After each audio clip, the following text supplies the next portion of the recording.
Welcome to my channel maths galaxy hub. आज हम लोग 11 क्लास की मैथ पढ़ेंगे। 11 क्लास में प्रोबेबिलिटी प्रायिकता पढ़ाई जा रही। तो प्रायिकता में आज आप लोगों को नई एक्सरसाइज 16.2 बताई जाएगी। तो टाइम न बर्बाद करते हुए हम एक्सरसाइज 16.2 स्टार्ट करते हैं। तो देखिए एक्सरसाइज 16.2 का पहला क्वेश्चन है, एक पासा फेंका जाता है। मान लीजिए घटना ई पासे पर संख्या 4 दर्शाता है और घटना यफ पासे पर सम संख्या दर्शाता है। क्या ई व यफ परस्पर अपवर्जी हैं? तो सबसे पहले एक पासा अगर फेंका जाता है तो उसका सैंपल स्पेस क्या होता है। पहला क्वेश्चन देखिए, एक पासे के लिए जो सैंपल स्पेस होगा वो हो जाएगा 1 2 3 4 5 6। ई कैसी घटना है जो पासे पर संख्या 4 दर्शाती है। ई हो जाएगी, क्योंकि 4 तो एक ही बार है तो 4 हो जाएगा। यफ कैसी घटना है जो पासे पर सम संख्या दर्शाता है, तो सम संख्याएं हो जाएंगी 2, 4, 6। उसके बाद इन दोनों का हम इंटरसेक्शन लेते हैं। ई इंटरसेक्शन यफ, ये आपका आ जाएगा 4।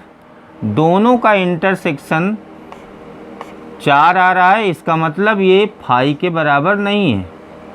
दोनों घटनाओं ई और यफ का इंटरसेक्शन फाई के बराबर अगर आ जाए तब हम कहते हैं कि ई और यफ परस्पर अपवर्जी हैं। लेकिन ये फाई के बराबर नहीं है तो आपको लिखना है does not equal to phi. अतः ई व यफ अपवर्जी घटनाएं नहीं हैं, अपवर्जी घटनाएं नहीं हैं।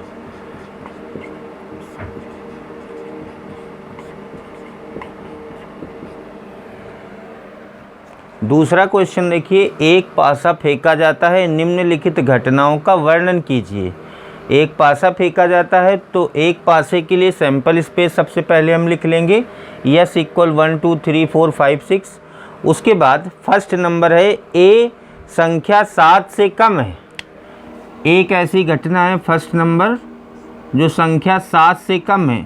तो 7 से कम तो सभी घटनाएं हैं।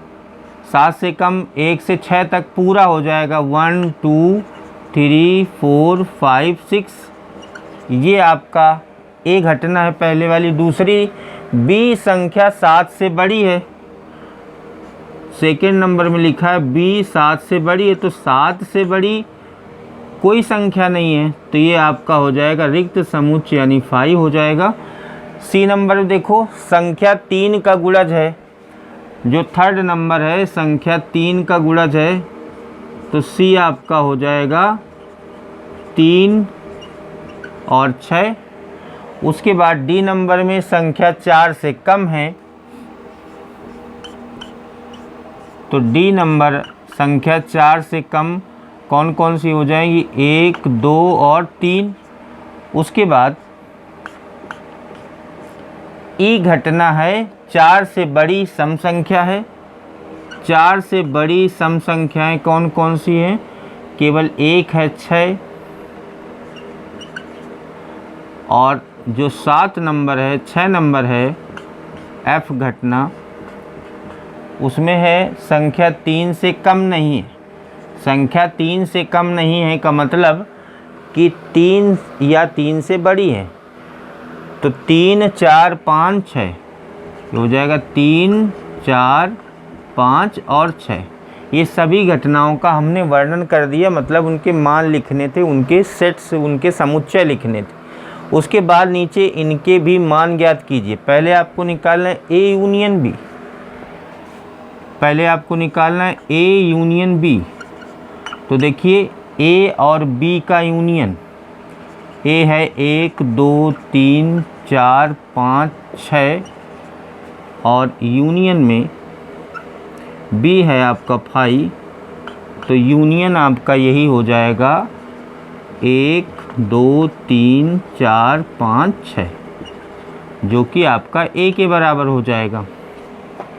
उसके बाद दूसरे नंबर पर निकालना है A intersection A intersection B. A intersection B निकालना है। दोनों का इंटरसेक्शन ए और बी का इंटरसेक्शन देखिए इन दोनों में कॉमन एलिमेंट कौन है, तो कॉमन तो कुछ है नहीं, तो रिक्त समुच्चय हो जाएगा, फाई हो जाएगा दोनों का इंटरसेक्शन। उसके बाद थर्ड है बी यूनियन सी, बी और सी का यूनियन। देखिए बी और सी का यूनियन, इन दोनों का यूनियन हो जाएगा सी के इक्वल 3,6 जो कि हो जाएगा सी के इक्वल। उसके बाद E intersection F, E intersection F, दोनों का इंटरसेक्शन यहाँ पर देखिए 6 है, उसमें भी 6 है, तो दोनों में कॉमन एलिमेंट 6 हो जाएगा जो कि ये ई के इक्वल हो जाएगा। फिर है D intersection E, D intersection E, D और ई का इंटरसेक्शन, ये डी है और ये ई है, इन दोनों का इंटरसेक्शन निकालेंगे तो कुछ भी इसमें कॉमन नहीं है, ये 5 हो जाएगा, रिक्त समुच्चय हो जाएगा। उसके बाद है ए माइनस सी, ए में सी को माइनस करना है, तो ए है 1 2 3 4 5 6 और आपका सी है 3,6। इसका मतलब है ए माइनस सी का अर्थ है कि ऐसे एलिमेंट जो ए में हों और सी में ना हों। तो ए में कौन कौन से हैं, 1 2 4 5 और वो सी में नहीं है, तो आपको लिखना है 1 2 4 5। उसके बाद आपको ए माइनस सी के बाद निकालना है डी माइनस ई, डी में ई को माइनस करना है, डी आपका ये है 1 2 3 माइनस ई आपका है 6।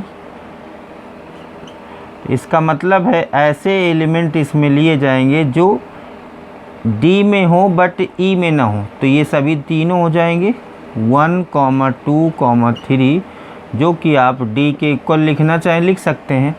उसके बाद है अगला है ई इंटरसेक्शन एफ डैश निकालना है। ई इंटरसेक्शन एफ डैश इस फॉर्मूले से निकलेगा, ए इंटरसेक्शन बी डैश बराबर होता है ए माइनस बी। ये फार्मूला यहाँ पर अप्लाई कर दिया जाएगा, तो ई इंटरसेक्शन एफ हो जाएगा ई माइनस एफ हो जाएगा। ई में एफ को हम माइनस कर देंगे, ई आपका ये लिखा हुआ है 6 और एफ है 3 4 5 6। अब ई में एफ माइनस करेंगे, इसका मतलब है ऐसे एलिमेंट जो ई में हो बट एफ में ना हो। तो देखिए 6 है लेकिन 6 एफ में भी है, इसका मतलब है ई माइनस एफ आपका 5 हो जाएगा। उसके बाद लास्ट में आपको निकालना है एफ डैश, इसको बोलते हैं पूरक समुच्चय, और ये हो जाएगा एफ डैश। अगर आपको निकालना है तो इसका जो सार्वत्रिक समुच्चय है वो एस है, तो हो जाएगा एस माइनस एफ। यस आपका कितना है 1 2 3 4 5 6 माइनस एफ आपका है 3 4 5 6। इन दोनों को माइनस कर देंगे तो आ जाएगा 1, 2। क्वेश्चन नंबर तीसरा देखिए, एक परीक्षण में पासे के एक जोड़े को फेंकते हैं और उन पर प्रकट संख्याओं को लिखते हैं। निम्नलिखित घटनाओं का वर्णन कीजिए। फर्स्ट नंबर है ए प्राप्त संख्याओं का योग 8 से अधिक है, बी दोनों पासों पर संख्या 2 प्रकट होती है, सी प्रकट संख्याओं का योग कम से कम 7 और 3 का गुणज है। इन घटनाओं में कौन से युग्म परस्पर अपवर्जी। तो सबसे पहले आपको लिखना है सैंपल स्पेस 2 पासों के लिए। 2 पासों का सैंपल स्पेस ये मैंने लिखा हुआ है 1 1 1 2 1 3 1 4 1 5 1 6। ऐसे 2 आएगा सभी नंबर के साथ में, 3 आएगा सभी नंबर के साथ में, 4 आएगा, 5 आएगा, 6 आएगा। इसमें एक ऐसी घटना है आपको देखना है, ये है प्राप्त संख्याओं का योग 8 से अधिक है। 8 से अधिक तो आप एक तरफ से देखते जाइए, इन सब का योग 8 से कम है, इनका योग देखिए 8 से कम है, इनमें यहाँ तक योग 8 से कम है। यहाँ से देखिए ये आ जाएगा 3, 6 उसके बाद 8 से अधिक का मतलब 9 आएगा, तो 4, 4 होगा नहीं, ये 4, 5 होगा, 4, 6 होगा। एक देख लीजिए ये हो गया, एक ये हो गया, ये हो गया, 3 हो गए। उसके बाद 5, 3, 8, ये हो जाएगा 5, 4, फिर हो जाएगा 5, 5, हो जाएगा 5, 6। उसके बाद इसमें देखिए 6, 1, 7 होगा, 6, 2, 8 होगा। ये बाकी चारों हो जाएंगे 6, 3, 6, 4, 6, 5, 6, 6। ये आपका ए सेट हो जाएगा, ए घटना हो जाएगी। बी देखिए क्या है, बी दोनों पासों पर संख्या 2 प्रकट हो, तो दोनों पासों पर केवल एक ही बार संख्या 2 प्रकट हुई है, 2, 2। उसके बाद अगला है सी, प्रकट संख्याओं का योग कम से कम 7 और 3 का गुणज। कम से कम 7 से कम ना हो, 7 से ज़्यादा हो प्रकट संख्याओं का योग। तो 7 प्रकट संख्याओं का योग कम से कम 7 और 3 का गुणज हो। तो यहाँ पर देखिए कम से कम 7, ये हो जाएगा 1 और 6, 7 हो जाएगा, लेकिन 3 का गुणज नहीं है। उसके बाद 2, 5, 7, ये भी 3 का गुणज नहीं है। उसके बाद 2 और 6, 8, ये भी 7 से ज़्यादा है, 3 का गुणज नहीं है। उसके बाद 3, 5, 8, ये भी नहीं होगा। 3 और 6, 3, 6, इन दोनों का जोड़ आप देखिए 9 होगा, 9 3 का गुणज है। उसके बाद 4, 5, ये हो जाएगा, दोनों का जोड़ 9 है, 9 3 का गुणज है। 4, 6, 10 हो जाएगा, 10 3 का गुणज नहीं है। उसके बाद हो जाएगा 5, 4, फिर 5, 5, 10 हो जाएगा, 10 3 का गुणज नहीं है। 5, 6, 11 होगा, ये भी 3 का गुणज नहीं है।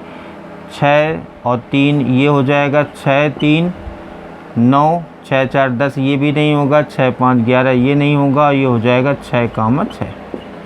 तो इतने ऐसी संख्याएं होंगी जिनका योग 7 से कम 7 है और इनका योग 3 का गुणज। तो सी संख्या हो गई, ए हो गया, बी हो गया, सी हो गया। इन घटनाओं में कौन कौन से युग्म परस्पर अपवर्जी हैं? तो अपवर्जी के लिए आपको क्या करना है, ए इंटरसेक्शन बी निकालना है। ए और बी में क्या कोई कॉमन एलिमेंट है? नहीं है। तो ए इंटरसेक्शन बी 5 आ गया। तो आपको लिखना है ए, अतः ए व बी परस्पर अपवर्जी हैं। जिनका इंटरसेक्शन 5 होगा वो आपका पेयर अपवर्जी होगा। अब देख लीजिए बी इंटरसेक्शन सी, इन दोनों का इंटरसेक्शन ये 5 है। इसका मतलब है कि बी और सी, बी व सी ये भी परस्पर अपवर्जी हैं। उसके बाद आपको ए इंटरसेक्शन सी निकालना है। ए और सी का इंटरसेक्शन क्या हो जाएगा? 3, 6 ये देखिए कॉमन है। 4, 5 ये भी कॉमन है। उसके बाद 5, 4 ये भी कॉमन है। फिर 6, 3 एंड 6, 6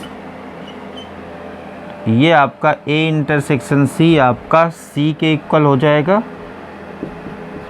जो कि 5 के इक्वल नहीं है। अतः ए व सी परस्पर अपवर्जी नहीं है, अपवर्जी घटनाएं नहीं हैं।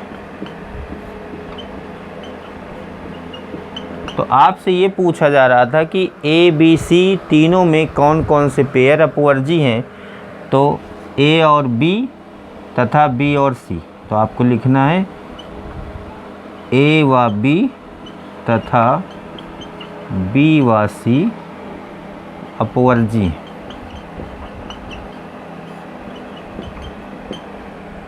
क्वेश्चन नंबर 4 देखिए, 3 सिक्कों को एक बार उछाला जाता है। मान लीजिए कि घटना 3 चित्त दिखने को ए से, घटना 2 चित्त और 1 पट दिखने को बी से, घटना 3 पट दिखने को सी से और घटना पहले सिक्के पर चित्त दिखने को डी से निरूपित किया गया है।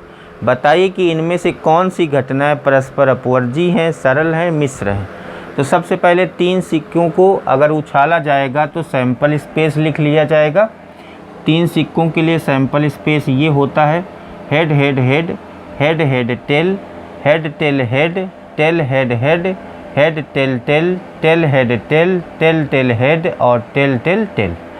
सबसे पहले इसमें देखो ये घटना किसको प्रदर्शित कर रही, 3 चित्त दिखना।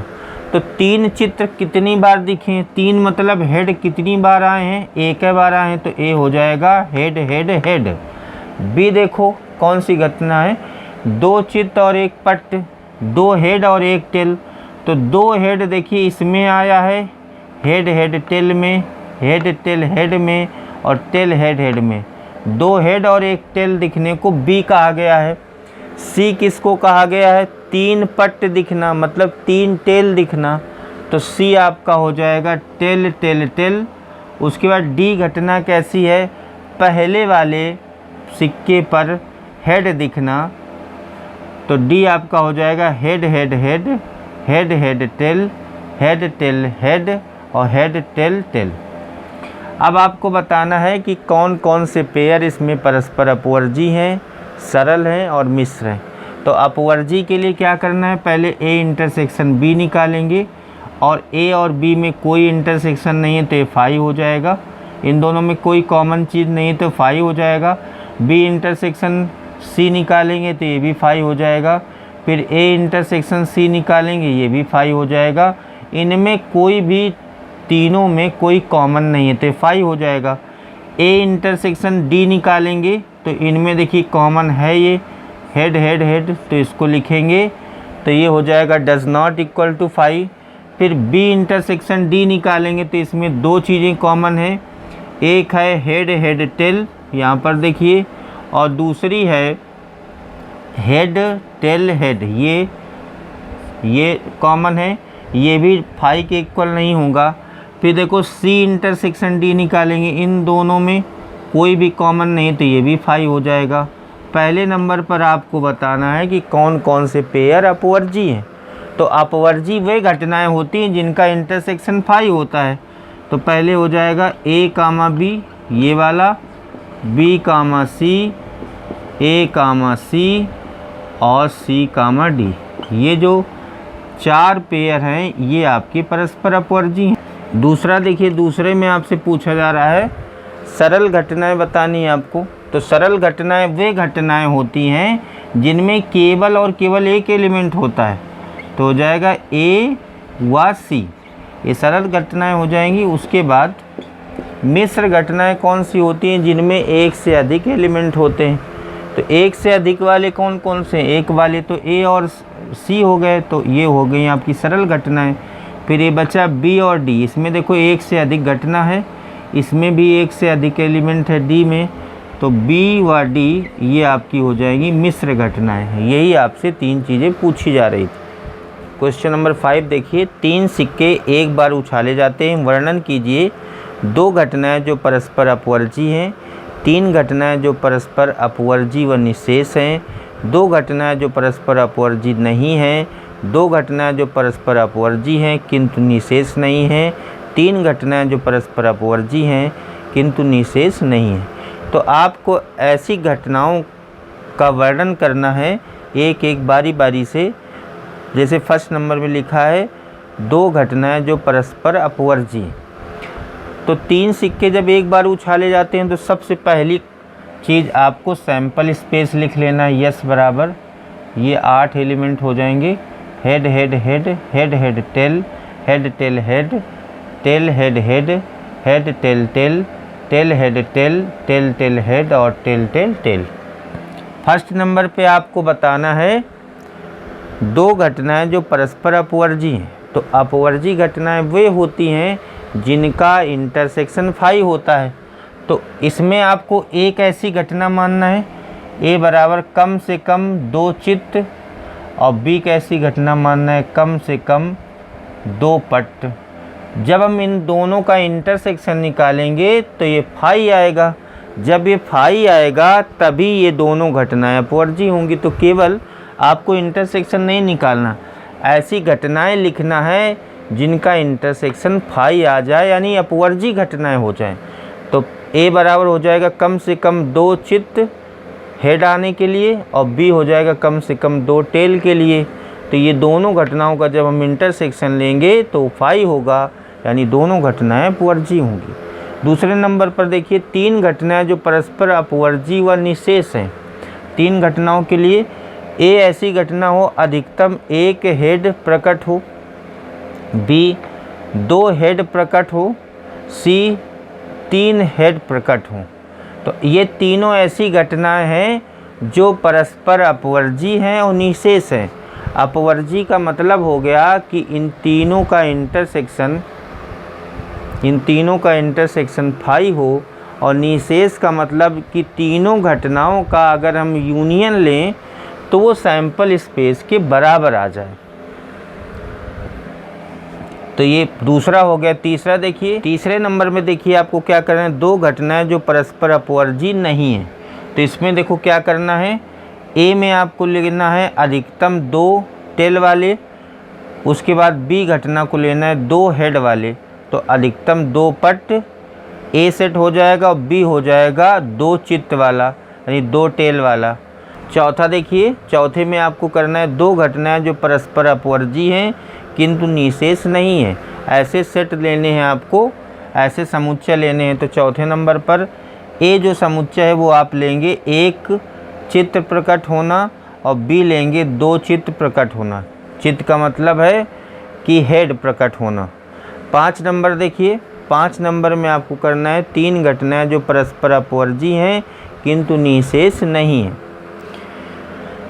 ए 1 हेड प्रकट होना, बी 2 हेड प्रकट होना, सी 3 हेड प्रकट होना। अगर हम ऐसे सेट ले लेंगे तो ये आपकी अब परस्पर अपवर्जी घटनाएं हो जाएंगी और निशेष नहीं होंगी। क्वेश्चन नंबर 6 देखिए, 2 पासे फेंके जाते हैं। घटनाएं ए कामा बी कामा सी निम्नलिखित प्रकार से हैं। ए है पहले पासे पर सम संख्या प्रकट होना, बी पहले पासे पर विषम संख्या प्रकट होना, सी पासों पर प्राप्त संख्याओं का योग लेस देन और इक्वल टू 5 होना। निम्नलिखित घटनाओं का वर्णन कीजिए। इसके बाद पहले इनको घटनाओं को लिखते हैं, उसके बाद जो जो आपसे पूछा जा रहा है उनके मान भी आपको निकालने हैं। तो सबसे पहले 2 पासों को फेंकने से जो सैंपल स्पेस आएगा वो मैंने लिखा हुआ है यहाँ पर। उसके बाद एक ऐसी घटना है पहले पासे पर सम संख्या प्राप्त होना। तो पहले पासे पर सम संख्या किस में है देख लीजिए। एक तो इस रो में है, दूसरे वाले में, एक चौथे वाले में है और एक लास्ट वाले में। तो ये हो जाएगा 2,1, 2,2, 2,3, 2,4, 2,5, 2,6।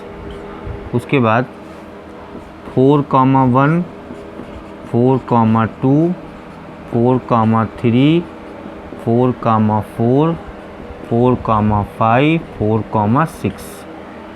फिर आ जाएगा 6,1, 6,2, 6,3, 6,4, 6,5, 6,6। ये तो आपका आ गया, एक घटना आ गई जिसके पहले वाले में सम है, सम संख्या है। उसके बाद बी ऐसी घटना है जिसके पहले वाले में विषम। तो विषम वाले ये पहला, तीसरा और पाँचवा, पहली रो, तीसरी रो, पाँचवीं रो। 1,1, 1,2, 1,3, 1,4, 1,5, 1,6। उसके बाद 3,1, 3,2, 3,3, 3,4, 3,5, 3,6। फिर 5,1, 5,2, 5,3, 5,4, 5,5, 5,6। ये आपकी बी घटना हो गई। सी घटना क्या है? 500 पर प्राप्त संख्याओं का योग 5 या 5 के से छोटा हो, 5 या 5 से छोटा हो। तो प्राप्त संख्याओं का योग 5 या 5 से छोटा हो, तो ये तो आ जाएंगे, ये भी आ जाएगा, पहला आ जाएगा 1,1, 1,2, 1,3, 1,4 ये आ जाएगा। उसके बाद 2,1 आएगा दूसरी रो में, फिर 2,2, फिर 2,3 आ जाएगा। तीसरी रो में आ जाएगा 3,1, 3,2 आएगा। चौथी रो में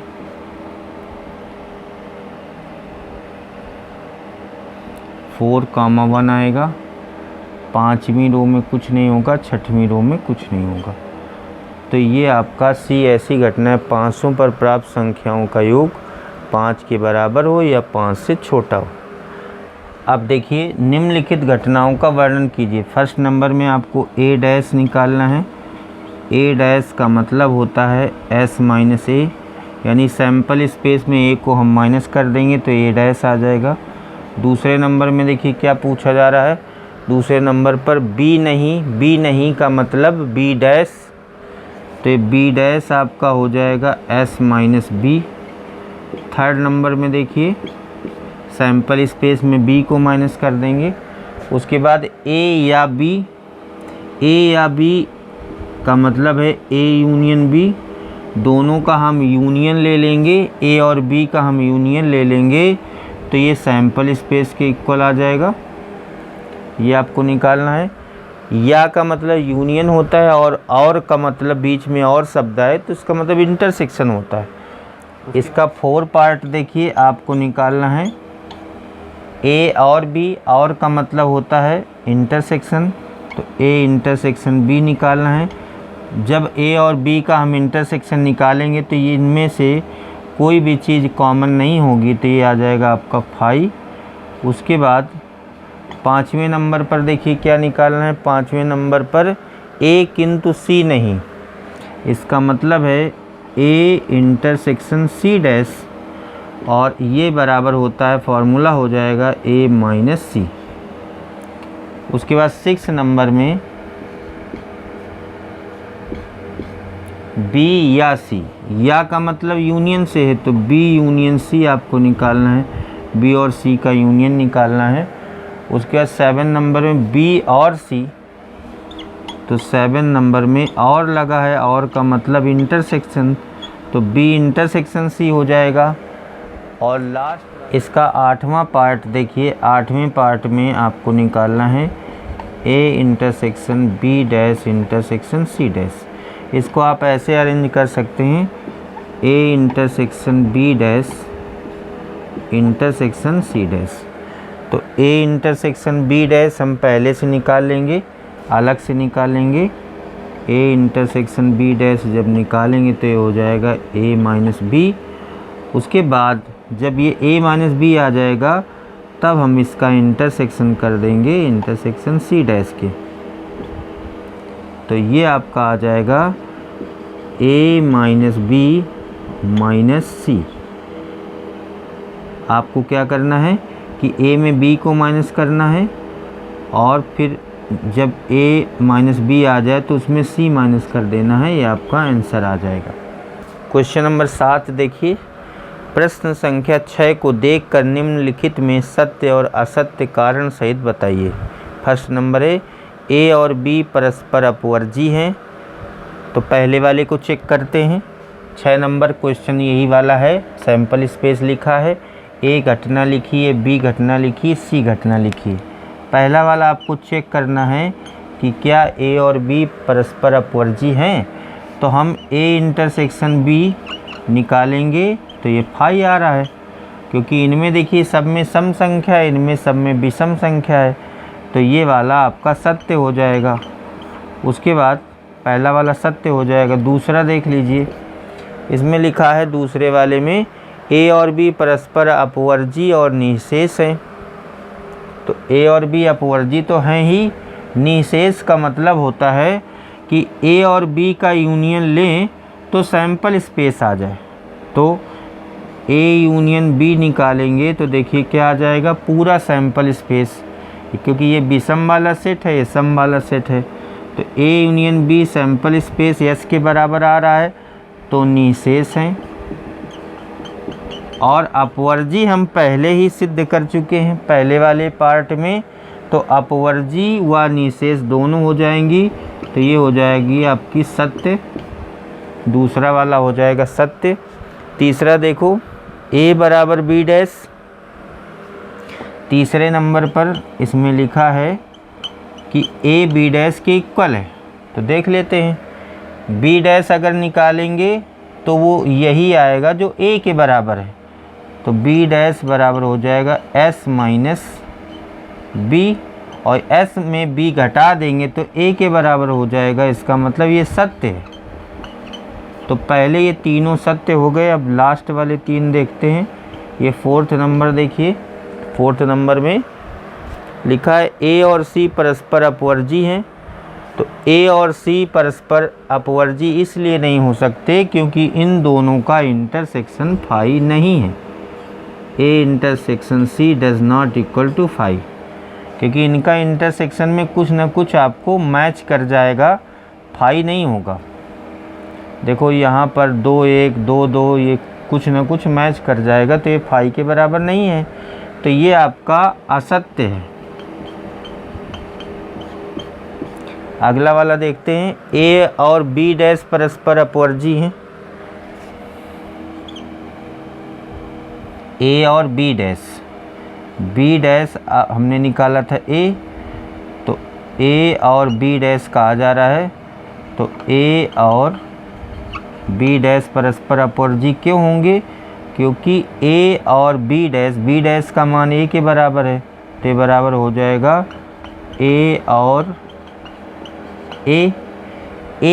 ए, क्योंकि वो तो एक ही घटना हो गई, ये परस्पर अपवर्जी कैसे हो जाएंगी? तो ये आपका असत्य है। इसका 8वां पार्ट देखिए, इसमें लिखा है ए डैश बी डैश सी परस्पर अपवर्जी और निशेष घटना है। तो ए डैश इक्वल होता है एस माइनस ए डैश हो जाएगा बी के इक्वल, बी डैश होता है एस माइनस बी, तो बी डैश ए के इक्वल हो जाएगा। और ये सी घटना है, मतलब ए डैश बी डैश और सी ये परस्पर, ए डैश बी डैश सी परस्पर अपवर्जी नहीं है। तो आपको सत्य असत्य बताना है, तो असत्य हो जाएगा। स्टूडेंट्स, आज मैंने आप लोगों को एक्सरसाइज 16.2 के सभी क्वेश्चन बता दिए हैं। ये एक्सरसाइज आज से समाप्त होती है, साथ ही आज की क्लास भी यहीं पर समाप्त होती है। Thank you.